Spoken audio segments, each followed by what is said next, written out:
Boa noite a todos. É com muita alegria que estamos aqui mais uma vez para fazer o Evangelho desta noite. Em nome do Centro Espírita Capitão Vendramini e Arca de Noé. Antes de começarmos, vamos lembrar que as palestras públicas acontecem aos domingos, às 19 horas, no Centro Espírita Capitão Vendramini. E junto com as palestras públicas acontece a evangelização infantil para criança acima de 3 anos de idade.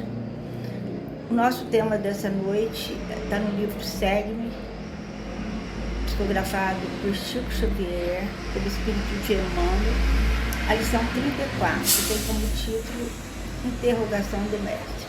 Antes de dar início ao nosso estudo, vamos fazer a nossa oração inicial.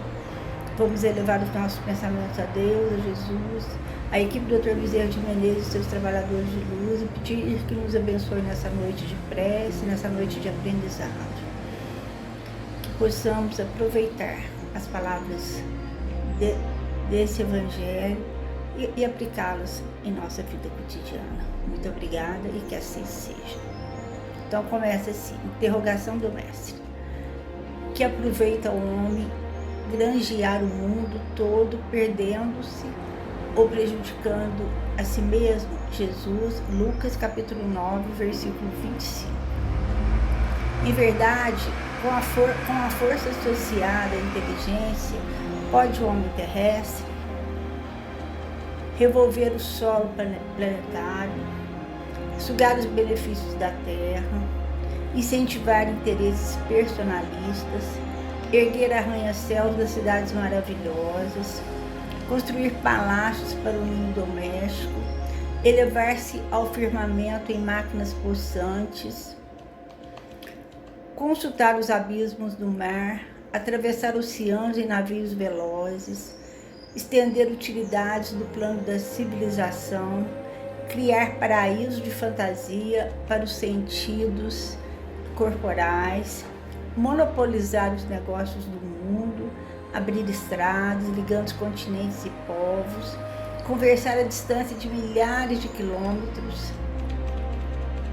dominar o dia que passa em carros de triunfo, substituir os ídolos de barro no altar da ilusão, formar exercícios poderosos consagrados à morte, forjar espadas e canhões, ditar duras leis aos mais fracos, gritar a palavra de ódio em tribunas de ouro, exercer a vingança, oprimir, gozar, amaldiçoar. Em verdade, o homem usufrutuário da terra e depositário da confiança de Deus pode fazer tudo isso, contudo, que lhe aproveitará tamanha exaltação se distraído de si mesmo, se vale das glórias da inteligência para precipitar-se nos despenhadeiros da treva e da morte? Então, nós temos que lembrar que tudo nos é permitido, né? Deus nos deu o livre-arbítrio e nos permite tudo, mas nem tudo nos convém, né? Isso quem falou foi o Paulo na primeira carta dos Coríntios. Então ele queria dizer que, embora nós tenhamos liberdade de fazer qualquer coisa, é preciso discernimento para escolher o que é realmente benéfico e edificante, evitando aquilo que nos prejudica e prejudica os outros, né? Então é isso aí, né? Nós temos que, já que nós temos o livre-arbítrio, nós somos responsáveis por tudo aquilo que fazemos. Então a gente tem a responsabilidade de que o que eu vivo hoje terá consequências, talvez até hoje mesmo, né? E pouco provável que a maioria das pessoas que se valem dos atuais progressos do dia a dia terrestre consiga perceber ou mesmo admitir qualquer vínculo entre avanço e o crescimento do espírito. Então, nós vivemos num mundo que cresce muito tecnológico, um mundo muito materialista, que nós somos convidados a comprar, a adquirir, a mudar, né? O celular é uma ferramenta que nos ajuda muito no trabalho, mas também que nos distrai muito. Aí, muitas vezes, a gente não tem tempo de pensar no nosso crescimento espiritual. É bastante razoável que os habitantes do planeta desejam usufruir das conquistas materiais e tecnológicas. Então, isso é uma coisa que a gente tem que usufruir. Mas, para os mais reflexivos, porém, toda essa gama de conquistas tem um sentido no plano da divindade. Então, nós podemos usufruir dessas conquistas, mas nós não podemos deixar que essas conquistas tomem conta da nossa vida. Nós não podemos ser escravos da tecnologia. Nós não podemos ser escravos da matéria. Todos nós devemos aproveitar as facilidades da vida material e tecnológica para nos dedicar mais à vida espiritual. Porque quando a gente trabalha com tecnologia, o que acontece? A gente vai sobrar mais tempo, né? Às vezes a gente consegue organizar trabalhos a maioria dos trabalhos nós conseguimos fazer pela internet, nós fazemos reuniões online, nós conseguimos, às vezes, fazer compras online, que nós não precisamos ir ao supermercado, é uma gama de facilidades. Aí nos sobra tempo. E como é que será que nós estamos aproveitando esse tempo que nos sobra? Aí nós temos que aproveitar esse tempo para que possamos evoluir espiritualmente. Nós temos que aproveitar esse tempo para o nosso estudo, para o nosso desenvolvimento espiritual, para podermos aprender e para podermos aplicar esse aprendizado em nós mesmos.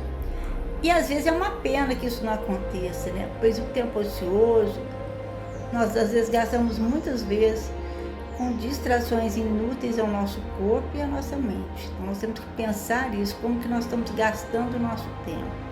Esse tempo é precioso, nós temos que pensar que nós temos a graça de estar vivendo nesse mundo para nos melhorarmos espiritualmente. E tem muitos espíritos errantes esperando para chegar até aqui e ainda não conseguiram. E para nós foi dada essa oportunidade.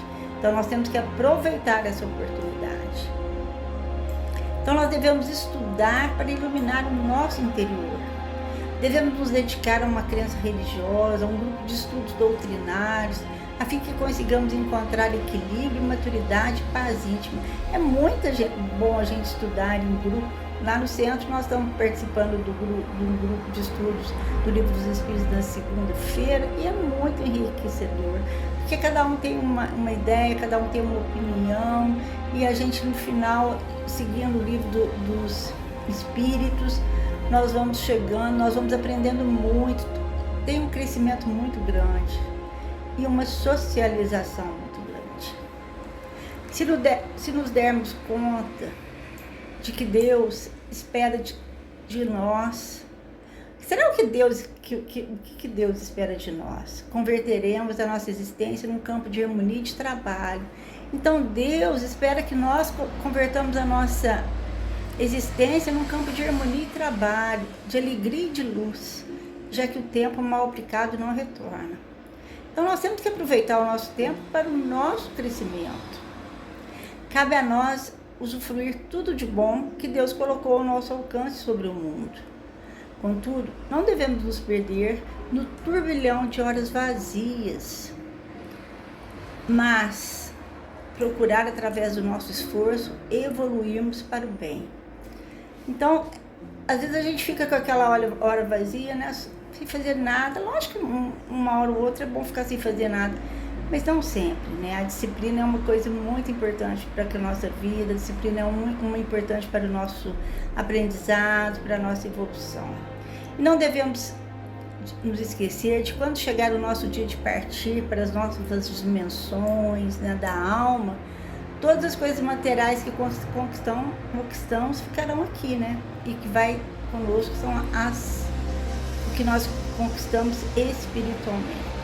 Só para ilustrar um pouquinho nosso estudo aqui no livro dos Espíritos, da pergunta 116, Kardec pergunta: há espíritos que ficarão perpetuamente nas classes inferiores? Aí os espíritos respondem: não, todos se tornarão perfeitos. Eles mudam, embora devagar, porque, como já dissemos uma vez, um pai justo e misericordioso não pode banir eternamente os seus filhos. Ok? Querias que Deus, tão grande, tão justo, tão bom, fosse pior que vós mesmos? Então, se nós evoluirmos isso mais rápido, se nós trabalharmos para a nossa evolução, nós faremos essa evolução, que é uma obrigação nossa, mais rápida. Estaremos ajudando a todos e a nós mesmos. Que Jesus, em sua infinita misericórdia, nos abençoe nessa noite de estudo, nessa noite de aprendizado, e nos traga uma semana com muita alegria no coração. Que assim seja. Muito obrigada.